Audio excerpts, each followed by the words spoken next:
Le Musée national des arts, rites et traditions du Gabon a accueilli les visiteurs lors de ses journées portes ouvertes qui a débuté ce jeudi 16 mai avec pour thème Musée pour l'éducation et la recherche.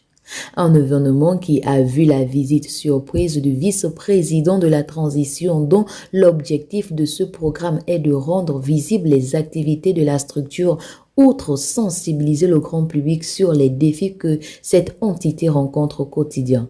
Pour moi, ça signifie que nous sommes vraiment suivis, que toutes les publicités qu'on a faites autour des journées portes ouvertes pour permettre à tout un chacun de venir découvrir les activités et les expositions du musée ont vraiment fait écho au point de déplacer le vice-président. C'est vraiment un honneur pour nous.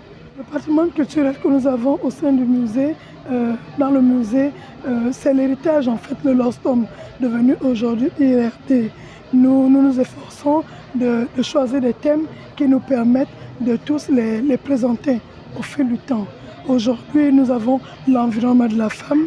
Là, nous avons aussi la grotte Irongo, qui est une activité archéologique qui a été présentée, qui a été extraite d'une grotte appelée justement Irongo de Langounier, qui a été présentée entre 2018 et 2020.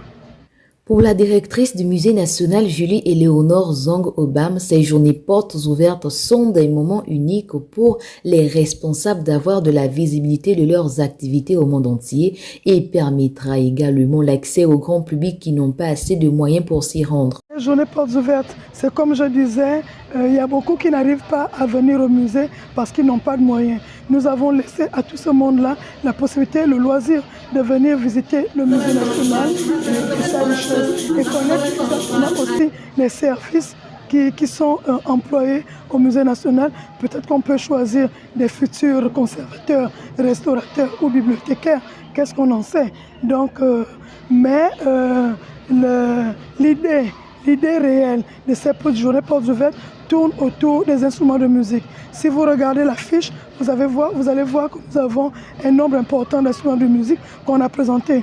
C'est justement parce que nous avons une activité importante, c'est celle de se réapproprier les instruments de la musique traditionnelle gabonaise, permettre à nos enfants de les connaître et de savoir les utiliser. Il faut dire que ces journées portes ouvertes offriront aux visiteurs une expérience riche et immersive permettant ainsi de découvrir nos richesses culturelles du Gabon, un événement qui constitue donc l'occasion incontournable pour tous les amateurs d'art, rites et de tradition.